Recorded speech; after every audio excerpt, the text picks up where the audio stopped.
जब मैं LLB कर रहा था गाजियाबाद से, मेरिट यूनिवर्सिटी से, तो जब मैं विंडो के ऊपर सीट जमा कराने गया तो उसने पूछा, भाई कहाँ के रहने वाले हो? मैं बोला हरियाणा का हूँ। हरियाणा के तो नहीं लगते आप। वो क्या बात ना, हरियाणा वालों खड़ी बोली होती है। हाँ। तो मैंने कहा आपका वास्ता कहीं रोहतक, जींद, हिसार इनसे पढ़ा होगा। मैंने कहा हूँ तो मैं भी हरियाणा का। कि बाबा के नारनौल आश्रम में शरद यादव जी जो देवला संदेश लेके आए थे कि बाबा आप हमारी पार्टी से लड़ो, और नहीं लड़ते तो आप इंडिपेंडेंट लड़ लो, हम समर्थन दे देंगे। आपके खिलाफ तो लड़ नहीं सकते लेकिन आप समर्थन दे देंगे, आपको हमारा सिर्फ ये हमारा आग्रह स्वीकार कर लीजिए। कांग्रेस से मतलब? हाँ, लेकिन हाँ बाबा ने कहा भाई मैं तो कमिटमेंट कर चुका हूँ, क्योंकि मेरे इलाके में कॉलेज बनाना था, तो मैं तो इससे बाहर नहीं जा सकता, मुझे तो वो एक पॉलिटिकली ऐसा निर्णय रहा बाबा के लिए कि हमारे लिए वो बाबा, हम बहुत लोकप्रिय होकर भी, और आज भी हजारों हजारों घरों बाबा की पूजा होती है। इतने महान संत थे, कहते हैं उनके नाम से लोग जीत जाते थे। हाँ, लेकिन वो चुनाव हारे। हमारा, मैं मानता हूँ कि आज अगर हमारा परिवार जो भी कुछ है पॉलिटिक्स में या आज जैसा भी है, बाबा की विशेष कृपा है, इसमें कोई शक नहीं कि महान संत थे। आज भी उनको लोग याद करते हैं हजारों। लेकिन आप ये देखिए ना, जिनका इतना सम्मान है, हाँ, आप देखिए वो चुनाव हार जाते हैं। वो चुनाव लूज कर गए। बाद में कुछ समय बाद बाबा का, भगवान के प्यारे भी हो गए, वो हमारे बीच भी लगा नहीं रहे। इससे वो सांसारिक आदमी तो थे बहुत लोकप्रिय थे, बहुत कुछ बाबा जो आए पैरों में हाथ लगाए। लेकिन उस समय जो नारा दिया देवीलाल जी ने, कर्जा माफ का, तो लोगों ने कहा अरे बाबा खड़ा है ना, बाबा तो अपनों ही है, कर्जा माफ हो जाएगा। मतलब इस टाइप का जो हमें याद आ रहा है, क्योंकि मैं भी उस समय गाड़ी चलाता था पापा के साथ में, क्या है जो ड्राइवर उनका रहता था, चलो जी चुनाव बाबा के लड़ते थे हम लोग। ऐसा क्या कारण है बीजेपी तीसरी बार क्यों सत्ता में आई, हमारी क्या गलतियां रही, क्या कारण रहा, क्या जाति समीकरण क्या रहा, वो सब बातें जितना मुझे समझ, क्या गलतियां रही, क्या जवाब दिया आपने?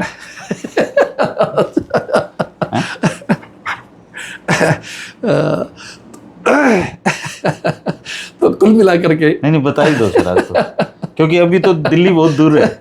नहीं कोई दिक्कत की बात नहीं, मुझे मुझे बहुत ज्यादा गलतियां रही, मुझे बहुत ज्यादा चाहत नहीं है। देखिए मैं ये मानता हूँ कि कांग्रेस के अंदर, दादा रेडियो सुन रहे थे तो मैं भी उनके साथ बैठ के समाचार सुन लेता था।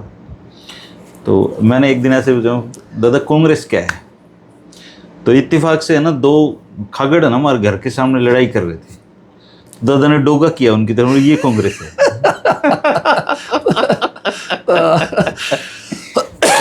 जब मैं 96 बना पहली बार, जगन्नाथ जी थे और वो एक दिन मजाक कर रहे थे उसमें लॉबी में बैठ के, बोला भाई मैं बोला चौधरी बंसीलाल जी, जगन्नाथ देसी घी है, जिस सब्जी में डाल दूंगा सब्जी बढ़िया बढ़ेगी। बोला इस टाइप की बात वो करते थे। तो मुझे मौका मिला उनके साथ रहने का। जी जी राव साहब, बिना किसी तकल्लुफ के आप है ना एक बहुत ही नरम से आदमी लगते हो मुझे शुरू से ही। क्या कारण है इसके, या पूरा हिरवाल में मतलब ऐसी नरम दिली है? पहले तो आपका और आपके सभी दर्शक साथियों का जो गुरुकुल ऑफ पॉलिटिक्स जुड़े हुए हैं, मैं उनको सभी का अभिवादन है, उनका स्वागत है, अच्छा है। मैं भी आपका एक क्या कहेंगे, श्रोता कहेंगे, दर्शक कहेंगे। जब जो समय मिलता है मेरा मन रहता है कि कुछ ना कुछ आपसे सीखा जाए, आपकी बातें सुना जाए, जिन जिन के आप इंटरव्यूज लेते हैं उस पर बात की जाए जी। या आप और त्यागी जी जो बात करते हैं अक्सर वो भी हमेशा अच्छे हित में होती है, देश हित में, प्रदेश हित में, और सही राइट उस दिशा में जाती है जी।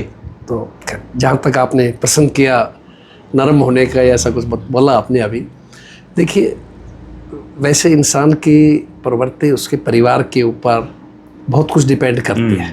तो मैं शुरू से मेरे पिताजी स्वर्गीय राव बंसी सिंह जी के साथ में, उनका बेटे के रूप में, पीए के रूप में, ड्राइवर के रूप में, उनके सहायक के रूप में मुझे लंबे समय तक रहने का मौका मिला जी। कि हम दो भाई थे, बड़े भाई पिलानी गए पढ़ने के लिए, फिर चंडीगढ़ गए।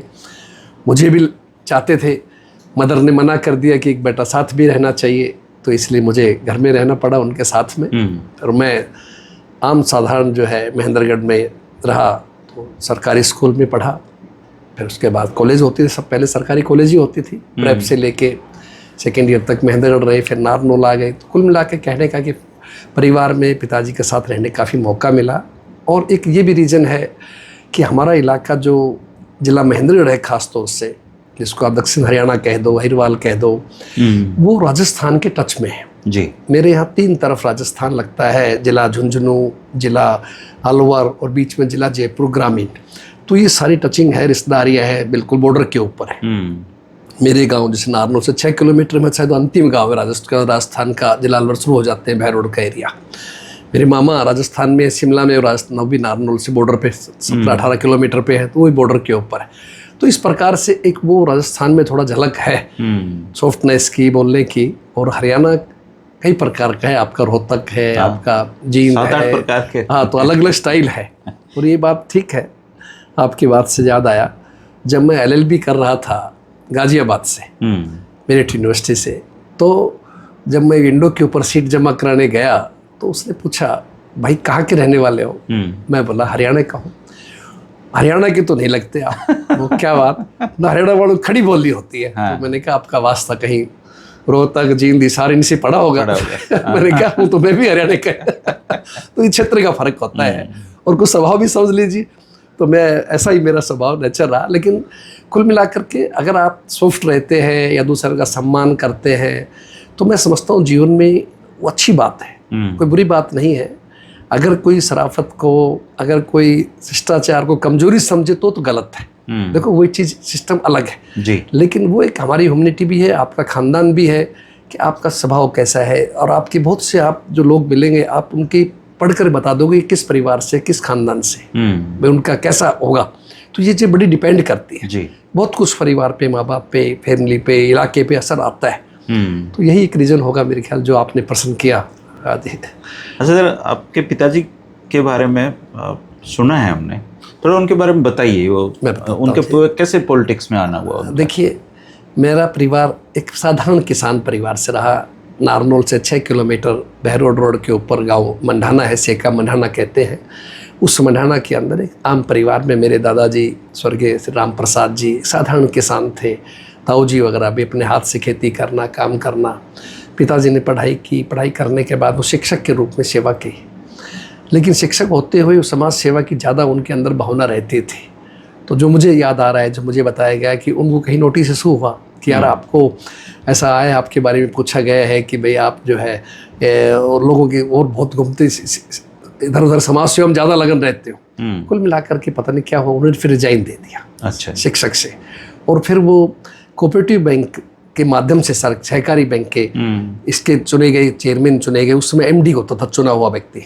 तो लगातार 8 साल तक चेयरमैन रहे और अपना काम धंधा व्यापार छोटा मोटा करते रहे, जैसे आम साधारण लोग करते हैं अपने जीवन में संघर्ष की स्थिति देखते हुए।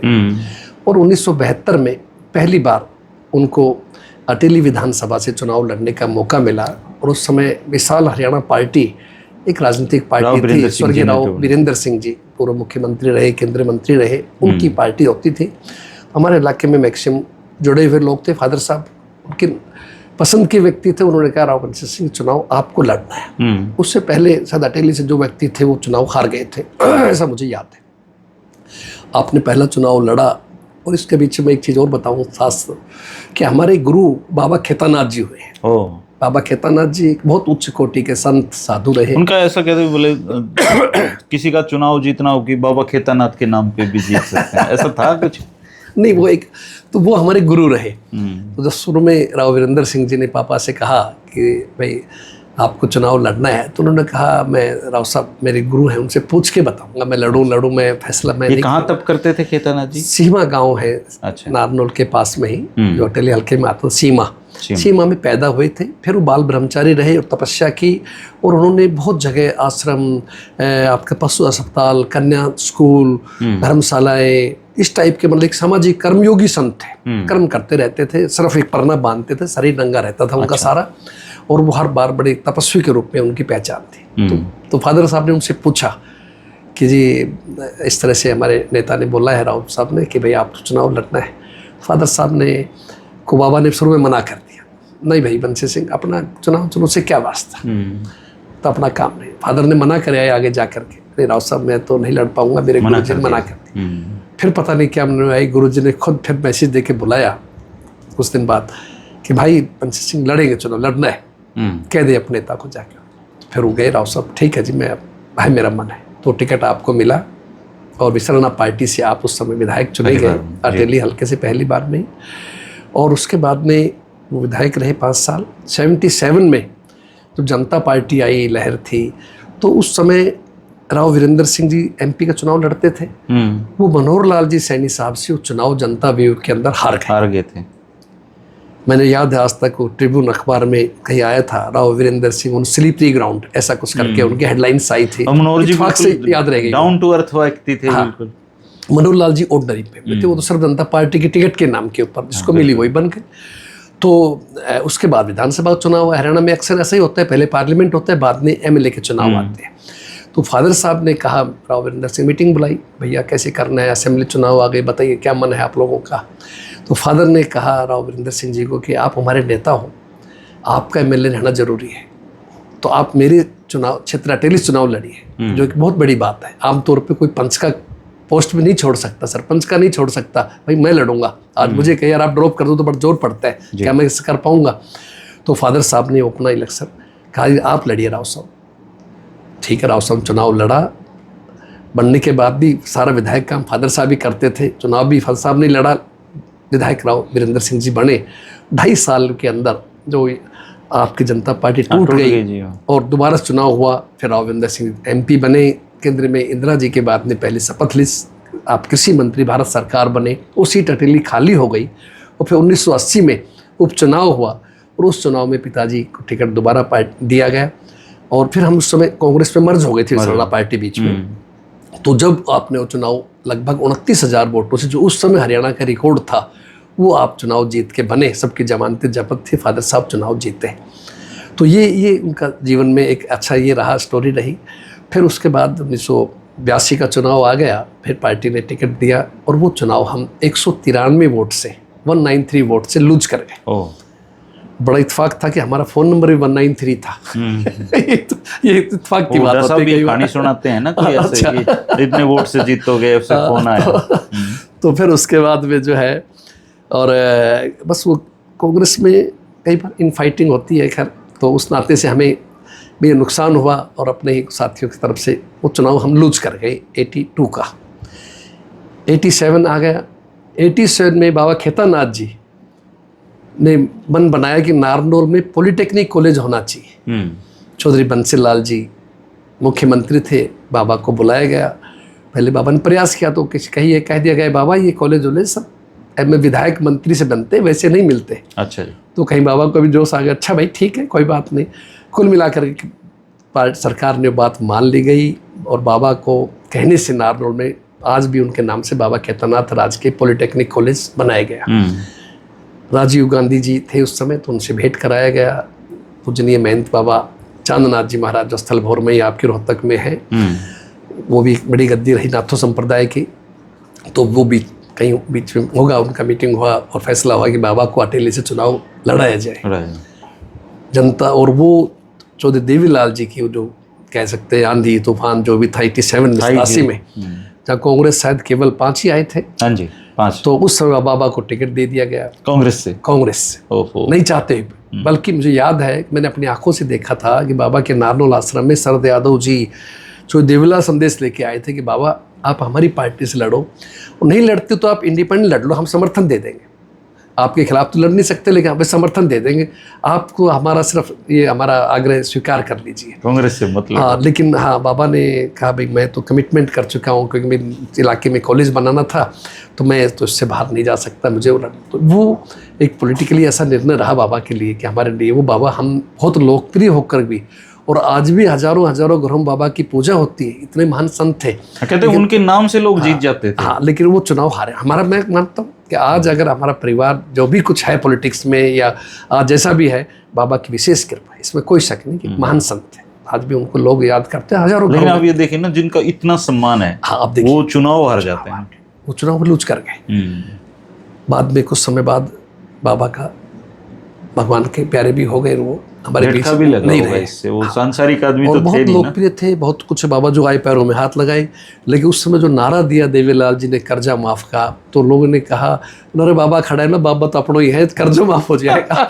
मतलब इस टाइप का जो हमें याद आ रहा है, क्योंकि मैं भी उस समय गाड़ी चलाता था पापा के साथ में, क्या जो ड्राइवर उनका रहता था, चलो जी चुनाव बाबा के लड़ते थे हम लोग, और वोट कम नहीं आए। शायद बाबा को 34,000 कितने वोट आए थे उस समय, बहुत हाईएस्ट थे वोट वो, उससे कम में हम लोग बने। लेकिन वो सारा यूनाइटेड हो गई अपोजिशन, और वो नाते से बाबा चुनाव हार गए। और एक तो कुल मिलाकर के जी 91 का इलेक्शन आ गया।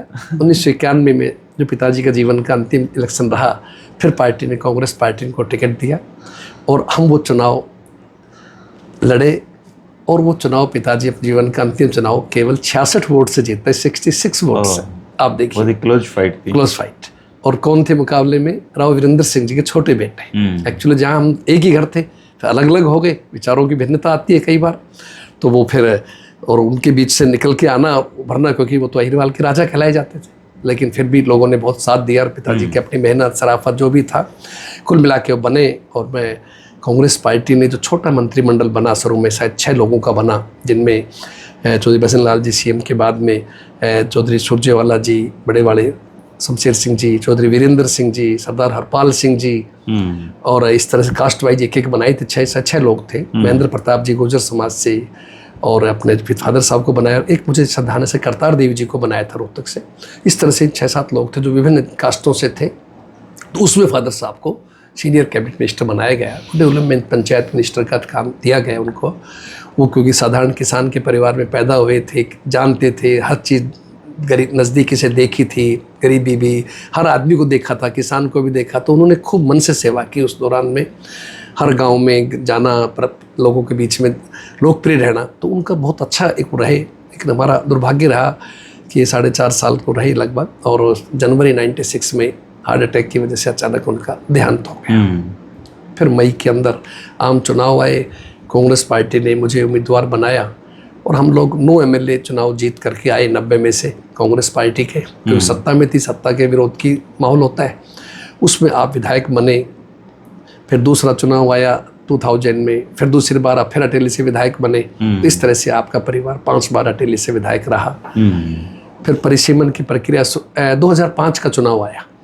2005 चुनाव आया, मुझे फिर पार्टी ने प्रत्याशी बनाया अटेली हल्के से। फिर वो इनफाइटिंग कांग्रेस की जो होती है, अपने ही लोगों के द्वारा टांग खिंचाई कराना। और वो चुनाव जहाँ मैं 9 MLA में बना, कांग्रेस के विरोध का माहौल में 21 MLA में बना, और जब 67 आए तो मुझे अपने मित्रों ने जो है ना मेरी टांग खिंचाई की और वो चुनाव हरा दिया गया। जीता और चुनाव में हार गया।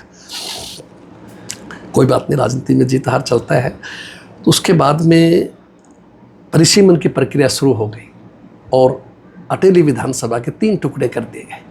50 गांव अटेली में, 50 लगभग नारनौल चले गए, और 30 के आसपास गांव नांगल चौधरी में, जो नया विधानसभा क्षेत्र चौटाला साहब ने बनाया, उसमें चले गए। और in the mean time parliament चुनाव आ गया। मैं उस समय 2005 में कांग्रेस में था। 2007 के आसपास की बात होगी शायद, चौधरी भजन लाल जी नई हरियाणा जनहित कांग्रेस बनाई और मुझे भी वहाँ चले गए, मौका दिया गया। और मैं कांग्रेस के अंदर ही था, लेकिन किसी कारण से ऐसी स्थिति रही, मुझे नहीं मालूम, मुझे ये बात कहनी चाहिए नहीं कैमरे के सामने, कि मुझे ऐसा लगा कि मैं कांग्रेस में रहूँगा तो मेरे साथ न्याय नहीं हो पाएगा। क्योंकि मेंबर पार्लियामेंट राव इंद्रजीत सिंह थे, हमारे इत्तेफाक से कोई विचार नहीं मिल रहे थे किसी बात के ऊपर। तो मुझे लगा कि मुझे नहीं होगा, या न्याय नहीं मिल पाएगा। और मैं जो है हरियाणा जनहित कांग्रेस में हमने गए, वहाँ बड़ा मान सम्मान भी मिला और अपनी तरफ सीनियर रहे हम। और फिर उस समय चौधरी भजन लाल जी ने और कुलदीप बिश्नोई जी ने कहा कि आपको पार्लियामेंट चुनाव लड़ना है भिवानी महेंद्र, जो नया लोकसभा क्षेत्र बना। मैंने कहा जी हमने तो पार्लियामेंट कभी लड़ा नहीं, और नहीं हम ऐसा कोई मेरा मन है, मैं तो सिर्फ विधानसभा लड़ूंगा, आगे मेरा मन है। तो उन्होंने बहुत इस बात के लिए प्रेशर दिया कि नहीं आपको लड़ना पड़ेगा, ज़रूरी है, क्योंकि मैं खुद नहीं लड़ सकता हूँ, सारे हरियाणा में नहीं घूम पाऊँगा। और भाई लोगों की राय है, आपके फादर साहब का नाम है, आप भी 2 बार रहे, तो ये चुनाव आप लड़िए। फिर हरियाणा के 2 बड़े दिग्गज परिवार, चौधरी देवीलाल जी का, चौधरी बंसी लाल जी के परिवार के सदस्यों के खिलाफ आपको चुनाव लड़ना पड़ा। फिर भी मैं आभारी हूँ लोगों का, भिवानी महेंद्रगढ़ के बड़े सम्मानजनक थी और अजय चौटाला, श्रुति जी, अजय जी मुकाबले में थे। लगभग 2.25 लाख वोट के आसपास आए थे। मतलब बड़ा क्लोज अच्छा वो रहा मुकाबले में भी, और लोगों ने बड़ा साथ भी दिया। फिर उसके बाद विधानसभा का चुनाव आया, और विधानसभा के चुनाव में कुलदीप जी ने मुझसे पूछा, राव साहब आप अटेली आपका क्षेत्र आया है, क्या मन है आपका? वो मैं समझता हूँ कि मेरे लाइफ के जीवन की पॉलिटिकल भूल भी थी। मैंने कहा मैं नारनौल से चुनाव लड़ना चाहता हूँ। भाई साहब आपका तो अटेली क्षेत्र है। मैंने कहा मेरे 50 गांव चले गए, मेरा अपना गांव भी चला गया, मैं नारनौल में ही पैदा हुआ हूँ, कोई दिक्कत नहीं है। तो मैं नारनौल में जो है नारनौल में हम मैं शिफ्ट कर गया नारनौल में। तो 2009 में फिर भी मैं आभारी हूँ नारनौल के लोगों का कि उन्होंने जो है मुझे नारनौल से फिर तीसरी बार मैं विधायक बना, हरियाणा जनहित कांग्रेस से बना।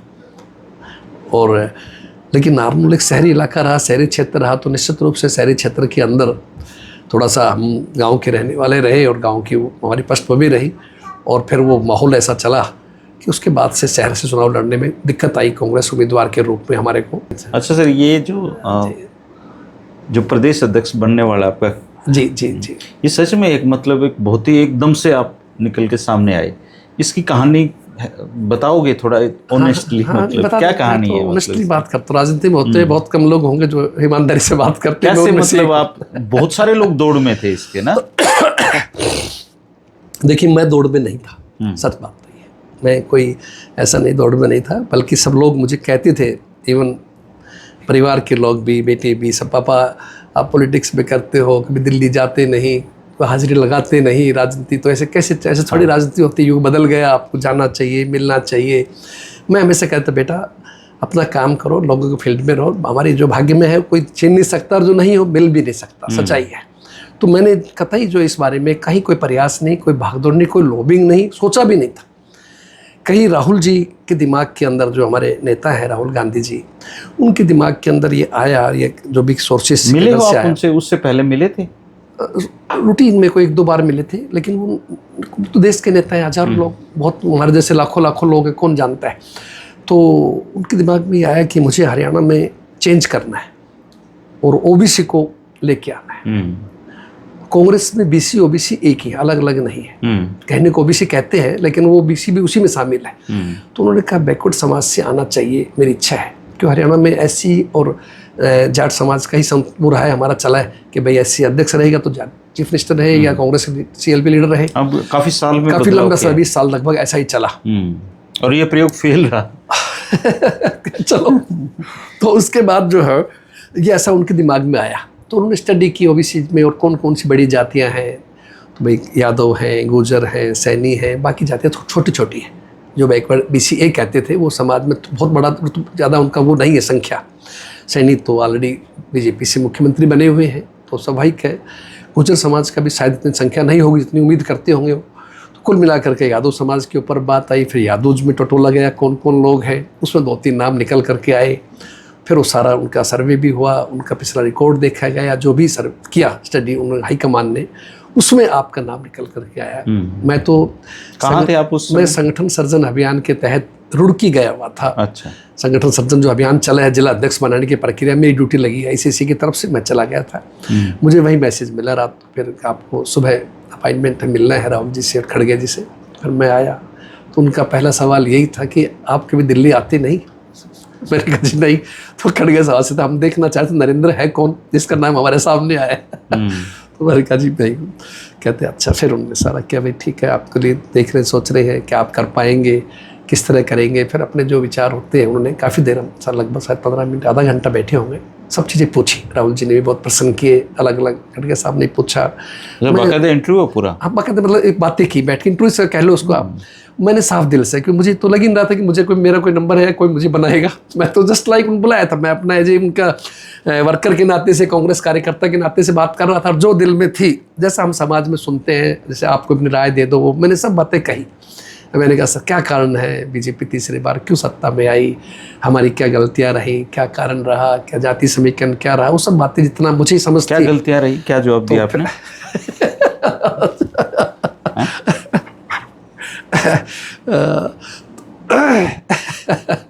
तो कुल मिला करके नहीं बता ही दो सर आज तो, क्योंकि अभी तो दिल्ली बहुत दूर है। नहीं कोई दिक्कत की बात नहीं। मुझे मुझे बहुत ज़्यादा गलतियां रही, मुझे बहुत ज़्यादा चाहत नहीं है। देखिए मैं ये मानता हूँ कि कांग्रेस के अंदर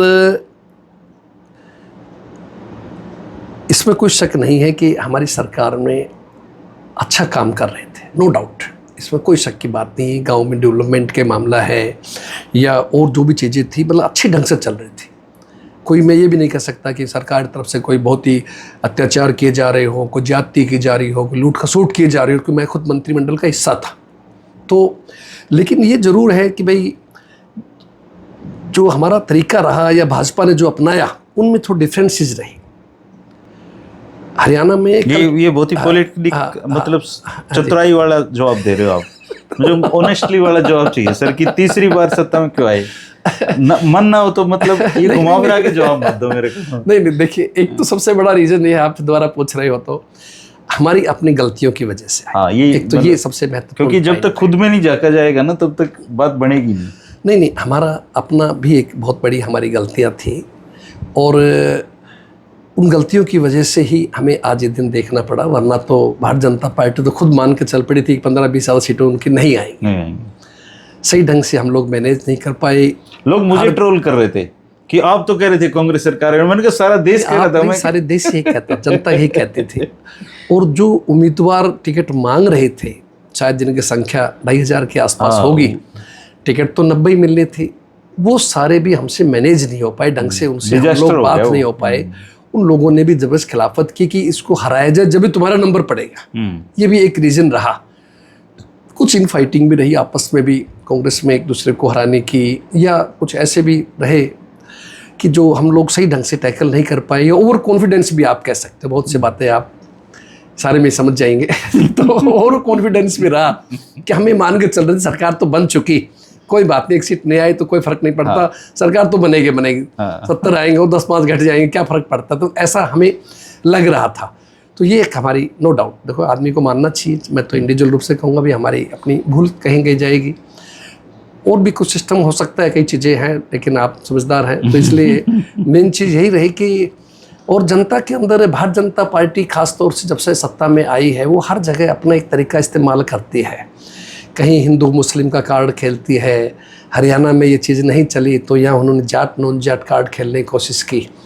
तो जो भी नॉन जाट एरिया थे या जातियाँ थी, उनको मैसेज दिया गया भाई कांग्रेस के बनेंगे तो शायद वो जाति से फला जाति से बनेंगे, इसलिए ये भी एक रीज़न हो सकता है कि अदर्स में मतलब जो भी किया उन लोगों ने, जो मतलब जाति लगा लो, धर्म के नाम पर इस टाइप के से लोगों को ज़रूर वो किया कि उसका हमें नुकसान हुआ कांग्रेस को। खास काट क्या सर इसकी? नहीं, काट तो यही है कि भाई हम लोगों के अंदर ये विश्वास पैदा कराना पड़ेगा हमें कि भाई ऐसा नहीं है कि जो जनता चाहेगी वो होगा, जो बीजेपी कर रही है उससे अच्छा हम कार्य करेंगे, और हमसे जो भूल हुई जाने अनजाने में वो भूलें आगे नहीं होगी। मेरा ये एक आज एक जिम्मेदार पोस्ट के ऊपर बैठा हूँ मैं, तो मुझे वही बात करनी चाहिए।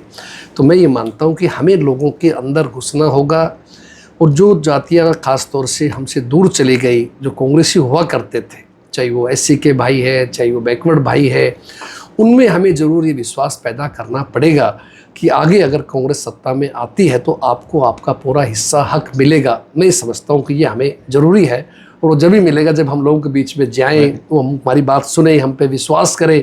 क्योंकि आज जो हमारे विपक्ष के लोग हैं, जो हमारे दूसरे सत्ताधारी लोग बैठे हैं, वो इतने खिलाड़ी हैं और इतने जादूगर हैं कि मैं समझता हूँ हम लोगों को बहुत मेहनत करने की ज़रूरत है। एक बार सर बचपन में दादा रेडियो सुन रहे थे, तो मैं भी उनके साथ बैठ के समाचार सुन लेता था।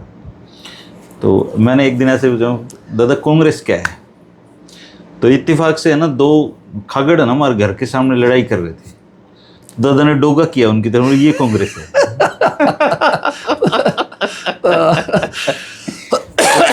उस समय अमर सिंह धानक जी और ये चौधरी जगन्नाथ जी हमारे बॉनी के डर से लड़ते थे। अच्छा, तो एक बार वो जीत जाते थे, एक बार ऐसा ही होता था मेरे साथ। ये कांग्रेस है। जब मैं 96 बना पहली बार, जगन्नाथ जी थे और वो एक दिन मजाक कर रहे थे उसमें लॉबी में बैठ के, बोला भाई, मैं बोला चौधरी बंसीलाल जी, जगन्नाथ देसी घी है, जिस सब्जी में डाल दूंगा सब्जी बढ़िया पड़ेगी, बोला इस टाइप की बात वो करते थे। तो मुझे मौका मिला उनके साथ रहने का। जी जी।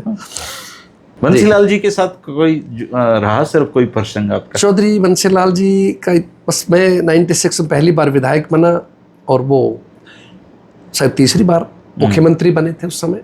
तो उनसे भेंट हुआ, और मैंने उनसे ये भी कहा एक बड़ा कि जी बड़ा इत्तेफाक है चौधरी साहब, कई एमएलएज बैठे थे, मैं तो खैर नया ही था, पहली बार बन के गया था, तो क्या इत्तेफाक है भाई? मैंने कहा सर, मेरे पिताजी पहली बार 1972 में आए तो आप मुख्यमंत्री थे, आज मैं पहली बार आया हूँ 96 तो भी आप मुख्यमंत्री हैं।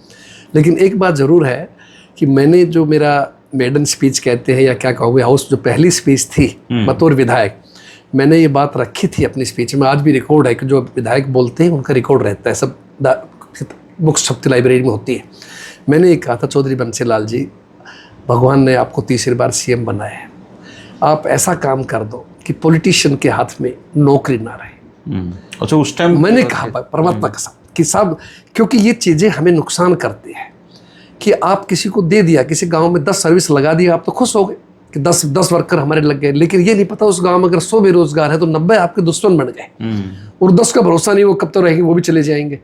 तो मैंने अपनी स्पीच में मैं ये बोला था कि जो बंसीलाल जी, वो खट्टर साहब ने पढ़ लिया आपका कहीं कितने साल बाद? नहीं कहा, मेरा तो क्या पढ़ लिया, खट्टर साहब को खिलाड़ी है, लेकिन कुल मिलाकर के ये चीजें मैं ऐसा महसूस करता था पॉलिटिशियन परिवार में पैदा होने के बाद, और आज भी महसूस करता हूँ।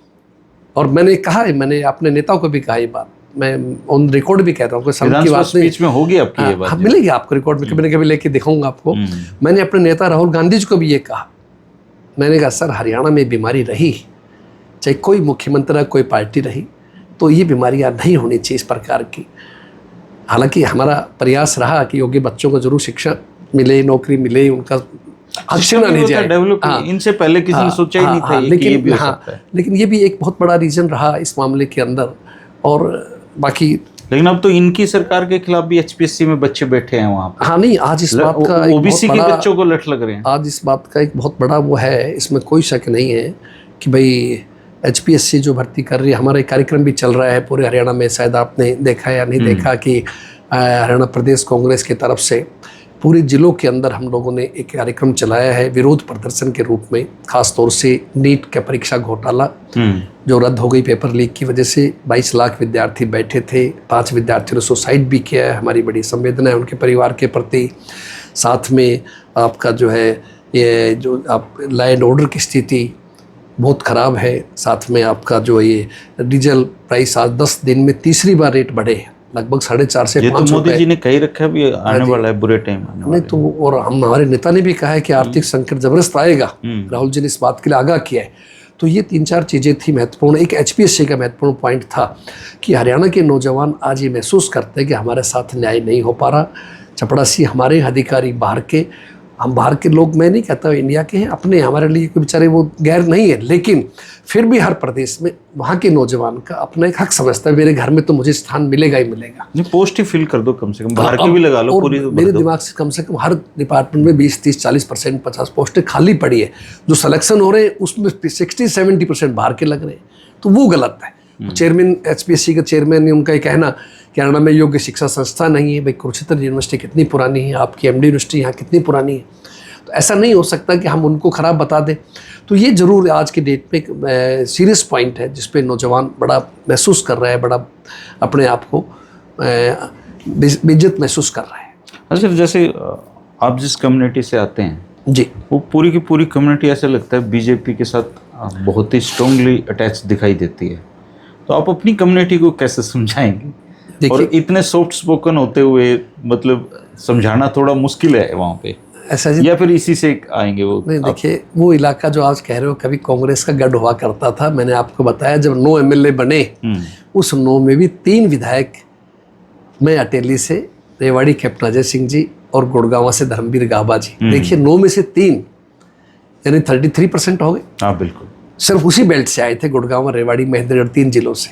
तो ऐसा नहीं वो इलाका कांग्रेस माइंडेड था, लेकिन अब जरूर उस इलाके के अंदर भारतीय जनता पार्टी ने सेंध लगाई है। और मेरा ये प्रयास रहेगा कि मैं उन क्षेत्रों में और उन इलाकों में, गांव में जाकर के लोगों को वो सारी बातें समझाऊं, बताऊं और विश्वास पैदा कराऊं। जैसा मैंने कहा था ना, उनके अंदर एक आत्मविश्वास जगाना पड़ेगा कि भाई कांग्रेस पार्टी ने अगर हमारे बीच के, हमारे भाई को, हमारे बेटे को मौका दिया है, हरियाणा का कांग्रेस का सर्वोच्च पद दिया है, तो कोई सोच समझ के दिया है, और आपके साथ गैर इंसाफ नहीं होने दिया जाए, किसी भी हालत में आपको न्याय होगा।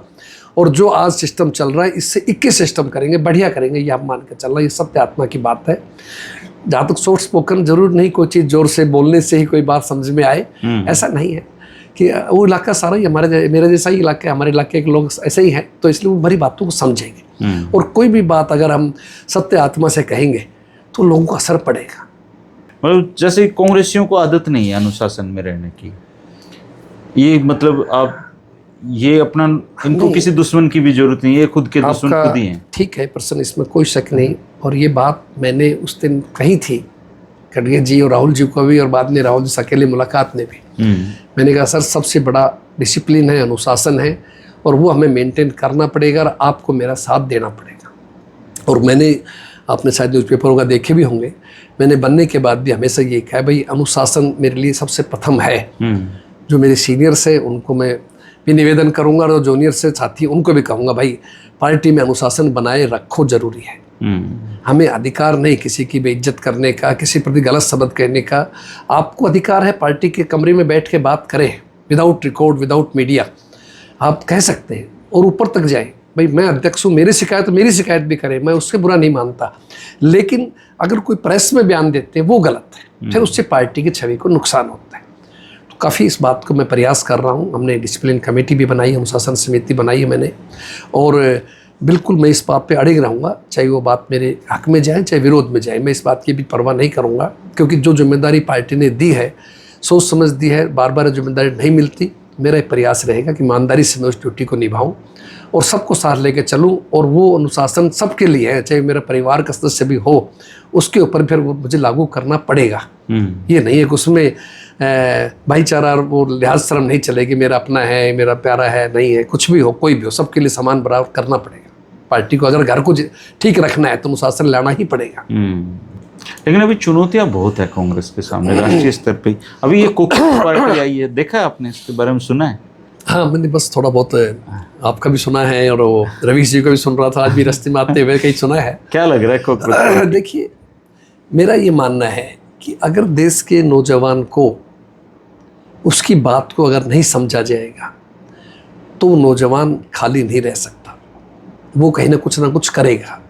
और आज की डेट में अगर कोई नशे की तरफ बढ़ रहा है तो भी एक रीज़न है, ये भी एक कारण है कि नौजवान अपने आप को उपेक्षित महसूस कर रहा है, उसकी तरफ पूरा ध्यान हम लोगों का नहीं है। पॉलिटिशियंस को या राजनीतिक पार्टियों को बिल्कुल वो हमें नीति बनानी पड़ेगी कि आपको यूथ की तरफ, नौजवान तरफ ध्यान देना पड़ेगा, क्योंकि लंबे समय तक वो लोग नहीं देख सकते इस बात को। वो निश्चित रूप से जो आज हमारे पड़ोसी देशों में भी सड़कों पे जो लोग आ गए वो यही रीज़न है, जैन जी के नाम से जो भी चल रहा है आजकल, आप देखा होगा। तो ये ऐसा ये परिकल्पना की जो की गई है, तो उसके तहत ऐसे इतने फॉलोवर्स चले, 1.5-2 करोड़ कितने बन गए। तो ये सब चीज़ें हमें इसको बड़ा सीरियस लेना चाहिए इस बात के लिए। और मैं मानता हूँ कि सबको नौकरी नहीं मिल सकती, ये भी सच्चाई है, लेकिन ये ज़रूर है भी कुछ ना कुछ उनको मिले, नौजवान खाली ना रहे। देसी कहावत है ना, खाली दिमाग शैतान घर है। तो हमें कहीं ना कहीं उनको पॉजिटिव माइंड लगाना पड़ेगा, उनको कुछ ना कुछ समझाना पड़ेगा, देना पड़ेगा कुछ ना कुछ काम करने के लिए, ताकि वो पॉजिटिव दिमाग से काम कर सके। उनकी तरफ हमें सोचना पड़ेगा, राजनीतिक पार्टियों को या सत्ता वाली पार्टी को। एक समय था सर, कांग्रेस में हर पॉकेट में एक नेता ऐसा होता था जो वहाँ के लोगों को बांध लेता था, अपने साथ जोड़े रखता था। लेकिन धीरे धीरे ये जो नेता वाला जो सिस्टम है ये ख़त्म ही हो गया। कांग्रेस से नेता जो बांधे रखते थे वो ज़्यादातर बीजेपी में चले गए। तो एक तरफ से ये मतलब क्राइसिस है आपके सामने पॉलिटिक्स में। तो ऐसे लोग जो हर कम्युनिटी से प्रभाव रखते हों, उनको जोड़े बिना कैसे मतलब बात बनेगी? नहीं, मेरा प्रयास रहेगा। देखिए, नंबर 1 बात तो समय का परिवर्तन है, पहले वाली बातें नहीं रही। पहले याद करो आप, गांव में कोई मुख्य मोजीज आदमी होते थे, नंबरदार है, कोई बोरा जी है, कोई बदल तो गई होगी अब, तो अपन मान लिया करते थे, राव साहब उन्होंने कह दिया, बोरा जी ने बोल दिया, भाई चलो गांव वोट वहां डाल देगा। लेकिन अब तो सगे भाई का भी नहीं पता होता, बेटे का भी नहीं पता होता, बीवी का भी नहीं पता होता क्या उनका मन रहेगा। अब तो स्वतंत्र है जी। नहीं, मुझे तो कोई कह रहा था कि औरतें अगर दोनों की बन नहीं रही है तो वो जरूर इस बात का रिवेंज वोटिंग में लेती है, जहां पति कहता है वो वोट नहीं डालती। वो सर्वे आया हुआ था टाइम्स ऑफ इंडिया में। इसमें कोई शक नहीं। तो ये बात ठीक है आपकी, तो वो बात तो चली गई। जहाँ तक आपका प्रश्न था कि उन लोगों को, देखिए मैं आज ये ज़रूर कह सकता हूँ कि जो कांग्रेस विचारधारा का व्यक्ति है, जो कांग्रेस की नीतियों में आस्था रखते हैं, तो मैं ज़रूर चाहूँगा, चाहे आज वो नहीं भी है तो पार्टी में आए, पार्टी की सेवा करें, स्वागत है उनके लिए। कांग्रेस की नीति क्या है सर? कांग्रेस का एक तो कांग्रेस का सबसे बड़ी चीज़ आपने देखी होगी, सबको साथ लेके चलने की नीति रही है, छत्तीसवीं बिरादरी का, सभी धर्मों को। हालांकि हमें नुकसान भी होता है, कोई लोग हमें कह देते हैं आप तो फलां धर्म के ज़्यादा नज़दीक हो, ऐसा नहीं हो, तो मिसगाइड करते हैं लोग। तो कौन नहीं मानता धर्म को? हमारे नेता राहुल जी बहुत बड़े शिव भगत हैं, आपको पता नहीं, आपकी मेरी पर्सनली 1-to-1 बात हुई है। पर उनकी लड़ाई साक्षात शिव से है, वो नॉन बायोलॉजिकल आदमी से लड़ाई लड़ रहे हैं। नहीं, वो बात एक तरफ तो भगवान का अनुयायी है, दूसरी तरफ भगवान खुद कह रहा है कि मैं नॉन बायोलॉजिकल हूँ। नहीं वो चलो कहने से, मैं कुछ कह दूं मैं फला हूं तो मैं नहीं बन जाऊंगा कहने से, लेकिन ये सच्चाई की बात है कि कांग्रेस सबको साथ लेके, सब धर्मों को, सब जातियों को और समान रूप से सबको विकास का उनका नारा रहता है कांग्रेस का। तो ये एक बहुत बड़ी बात, और आपको तो पता है इतिहास इस बात का गवाह है कि अगर देश की आज़ादी की लड़ाई में कोई योगदान रहा तो कांग्रेस का ही योगदान था, आप मान के चलिए। और सब लोगों ने साथ मिलकर के इस तिरंगे के नीचे देश को आज़ाद कराया आज, और आप हम खुले आज़ादी की हवा में जो सांस ले रहे हैं, ये हमारे उन शहीदों का, जिन लोगों ने अपनी कुर्बानियाँ दी, उनको ही सिरे जाता है, इसमें कोई शक नहीं है। तो हमारा धर्म यही बनता है कि हम ऐसे काम करें, अपने प्रदेश को, अपने देश को ऊंचाई पर ले जाएं और एक अच्छा वातावरण बनाएं, अच्छा माहौल बनाएं कि सब लोगों को उसमें न्याय मिल सके, सब लोगों को साथ। अच्छा, एक समय ऐसे होता था सर कि वो प्रदेश कांग्रेस जैसे इसको विधायक अपना वो देते थे, वेतन देते थे 1 महीने का, या ऐसा कुछ कंट्रीब्यूशन था। ये परंपरा अभी चल रही है या बंद हो चुकी है? देखिए, सरदार मनमोहन सिंह जी के टाइम में कमेटी बनी थी, और मनमोहन सिंह जी के समय कमेटी का ये प्रस्ताव आया था कि हर विधायक या पूर्व विधायक को साल में एक बार वेतन देना है, अपना एक वेतन देना चाहिए। जायज सभी लगता है मुझे, देना भी चाहिए। बल्कि आपको आश्चर्य होगा कि जो पड़ोसी प्रदेश हैं, महाराष्ट्र, कर्नाटक, उन लोगों ने मुझे बताया कि हम तो हर महीने 25,000 रुपये पार्टी को देते हैं, जबकि हरियाणा में कल्पना नहीं है। और हरियाणा में हमारा प्रयास रहता है कि उनको हम याद दिलाएं, लेकिन भी कई बार नहीं आते बहुत से। तो हमेशा जब भी मैं दफ्तर में जाता हूँ तो मुझे मेरा ऑफिस याद दिलाता है, साहब ये विधायक साथियों को या पूर्व विधायकों को आप फोन करें। मैं कहता हूँ भाई सबसे पहले तुम मेरे वाला चेक लो, क्योंकि जब भी तो मैं कह पाऊंगा जब मेरा, और उसके बाद में मुझे बताओ, लिस्ट दो, फिर मैं बात करूंगा उनसे, पर्सनल रिक्वेस्ट करेंगे, या हम चीफ लीडर साहब से भी कहेंगे कि साहब आप बोलिए विधायकों को। लेकिन देना चाहिए वैसी पार्टी के लिए, क्योंकि बहुत ऐसे खर्चे हैं। क्योंकि अब उतना तो बीजेपी वाला काम तो आप लोगों के पास है नहीं, भी संसाधन तो है ही नहीं। कहाँ एक तरफ सच्चाई की बात है। तो और वो मेंबरशिप वगैरह भी नहीं भर रही, अभी ऐसा नहीं चल रहा अभियान। तो मेंबरशिप, पैसा लेके मेंबरशिप देने वाला तो मेरे ख्याल से काफी समय से कांग्रेस में नहीं है। हाँ, अभी नहीं, बिल्कुल नहीं है। हाँ, और लेकिन कुल मिलाकर कहने का तात्पर्य कि काम करना चाहिए, ऐसी बात नहीं है। जो साथी मदद करना चाहिए आर्थिक रूप से, उनसे हम मदद के लिए कहते भी हैं। आप पार्टी के अंदर जमा करा सकते हो, कुछ खुशी की बात है, लेकिन वो कोई क्राइटेरिया नहीं है कि कोई आप फंड्स देकर कोई पद मिलेगी, वो चीज़ें नहीं। वो पार्टी अपनी जगह है, वो तो आपकी योग्यता के आधार पे है। आपका बायोडाटा ऊपर जाएगा और फिर उसमें देखा जाएगा आप कौन कौन सी योग्यता है, क्या कार्य कर सकते हैं। संगठन बन गया आपका? देखिए, हमारा जिला कांग्रेस अध्यक्ष आपके सामने बन चुके हैं। संगठन सर्जन अभियान के तहत में जिले की कार्यकारिणी हमने बना दी है। मेरा प्रयास है, जिलों की कार्यकारिणी बन चुकी है। और मेरा प्रयास इसी मई महीने के अंदर ही, मेरा थोड़ा समय, हालांकि भागदौड़ बहुत ज़्यादा रहती है, कि सबसे पहले मैं ब्लॉक अध्यक्षों का मैं चयन कर रहा हूँ, और उसके बाद में फिर नीचे मंडल लेवल पर कुछ गाँव का समूह बना करके नीचे मेरा प्रयास है बूथ लेवल तक और शहर में वार्ड लेवल तक हम कमेटी बनाए, ताकि पूरी तरह से कांग्रेस का सिस्टम ढांचा जो है नीचे तक जा सके, ताकि कोई मीटिंग फिटिंग्स है और तो उसमें अपने ही साथी आ जाए, हमारी टीम के लोग, तो एक अच्छा खासा काम हम कर सके। ये मेरा प्रयास है। मैं समझता हूँ मैं इसमें कोई दिक्कत नहीं आएगी, सफलता मिलेगी, क्योंकि अपन तो सबको साथ लेके चलने वाले हैं। किसी के साथ कोई हमारा भेदभाव नहीं है, कोई गुटबाजी नहीं है मेरी नज़र में, कोई नहीं है। बाकी मैं तो सबको साथ लेके चलता हूँ, सबसे मिलता हूँ। कल हम कैथल में भाई रणदीप जी के साथ में थे, 2 दिन पहले जींद में जो वीरेंद्र सिंह जी के साथ में थे। अच्छी बात है, होना चाहिए। कार्यक्रम आया कांग्रेस के लिए काम कर, उसमें मुझे बहन शैलजा जी के साथ सिरसा में भी कार्यक्रम मौका मिला। बहुत सी जगह आदरणीय हमारे हुड्डा साहब के साथ में, कहीं भाई दीपेंद्र जी के साथ में, हम सब लोग बराबर काम करते हैं। मेरा प्रयास है सबको सम्मान दें, सबको साथ लेकर चले, उनका अनुभव का फ़ायदा उठाया जाए। और मुझे हरियाणा के शीर्ष नेतृत्व का पूरा प्यार मिल रहा है, पूरा उनका साथ है, इसमें कोई शक नहीं है। बाकी इंसान है, मनुष्य हैं, सबसे हमसे भी कोई गलती हो सकती है, नाराज़गी छोटी मोटी हो सकती है, लेकिन ऐसा नहीं है। ठीक है, मुझे भरोसा है पार्टी हाईकमान ने जो फैसला किया हुड्डा साहब को CLP लीडर बनाने का, मुझे PCC बनाने का, तो ये फैसला सभी लोगों ने इसको एक्सेप्ट किया। और मैं समझता हूँ हम लोग अपनी ईमानदारी से, अपनी मेहनत से काम कर रहे हैं। और डे बाई डे 6 महीने से आपका विरोधी भाई भी कहते हैं जो कांग्रेस के दूसरे के, हाँ कांग्रेस सड़कों पे नजर आती है। नहीं, तो इसमें सॉफ्ट स्पोकन और मुस्कुराने में ना आपका नायब सैनी जी से मुकाबला है। ऐसा नहीं है, कांग्रेस उनके सामने खड़ा कर सकती है आपको। ऐसा तो नहीं है, नायब जी तो खैर मुख्यमंत्री है साहब, तो इसलिए उनका तो मैं क्या कहूँगा। लेकिन ये है कि लेकिन सही रहना चाहिए। जरूर नहीं कि हम कोई बहुत सख्त रह करके या सीरियसनेस रह करके ही कोई बात हो, तो वो भी कोई अच्छी बात नहीं है। वैसे भी हंसना मुस्कुराना स्वास्थ्य के लिए भी, शरीर के लिए भी अच्छा है। तो मैं तो उन चीज़ों पर विश्वास करता हूँ और भगवान पे विश्वास करता हूँ। लोगों को, एक लोकतंत्र में लोग ही हमारी सब कुछ है, सम्माननीय है, और उन्होंने बहुत कुछ राजनीतिक रूप से ताकत दी है। तो मैं तो आभारी हूँ अपने इलाके का, और अब हरियाणा की जनता को ये उम्मीद करता हूँ कि वो हमारा साथ दे, ताकि भविष्य में के अंदर हम उनकी उम्मीदों पूरा उतर सके और सेवा कर सके। मेरा ये भाव है। चलो शुक्रिया सर, आप आए। नहीं, बहुत बहुत धन्यवाद है। बहुत दिनों से मन था आपसे मिलने का। और ख़ास तौर से मैं एक बात और कहूँगा बीच में, कि आपका जो चैनल है, आपका जो तरीका है काम करने का, बात करने का, लोक कथाओं से, कहीं हास्यप्रद चुटकुलों से, आप खुद भी बहुत सुनाते हैं, दूसरों का एक्सपर्ट को बुलाते हैं जो इन चीज़ों के अपने ही लोकल हैं, गांव से लोग हैं, तनाव बहुत हो गए, तो वो आपने बहुत अच्छी बात है। और हम याद करो, हम बचपन में छोटे हुआ करते तो इतना हंसा करते, पेट में दर्द और आंखों में से आंसू गिरा करते, और लेकिन वो बात अब खत्म हो गई। आजकल तो मुस्कुराना, स्माइलिंग हल्का सा रह गया। तो मुझे अच्छा लगता है, आपको देखकर ये क्वालिटी लगती है कि यार ये कम से कम धर्मेंद्र जी ने एक अच्छी शुरुआत की है, कि भाई पुराना एक तो हमारा इतिहास याद दिलाते हैं, क्या होती थी पुरानी कहानियाँ राजा रानी की, पता नहीं क्या क्या आप लेके आते हो, बड़ा अच्छा लगता है। लंबा सफ़र भी हमारा अच्छे गाड़ी में बैठे तो भी कट जाता है। और दूसरा जो है कि भाई अच्छी शिक्षक बात, वो भी शिक्षाप्रद भी बातें होती है, हास्य की भी होती है। तो ये चीज़ें एक नयापन है। मैं आपको इसके लिए बधाई देना चाहता हूँ। आपका बहुत बहुत आपका शुक्रिया है आपके लिए कि भाई आपने अच्छा एक आपके अंदर गुण है।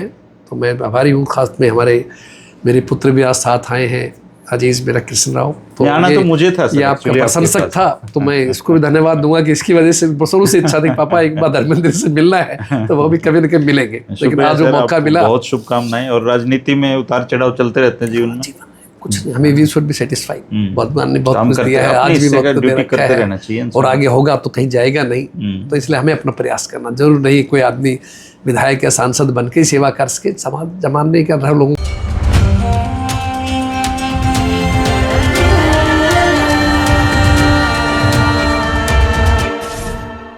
के बीच में रहो, लोगों में लोकप्रिय रहो, तो अपने आप में वो भी एक बड़ा सम्मान है। लोग दिल से आपका रिगार्ड करें, इससे बड़ा और क्या चाहिए। शुक्रिया सर, धन्यवाद सर, बहुत बहुत मेहरबानी।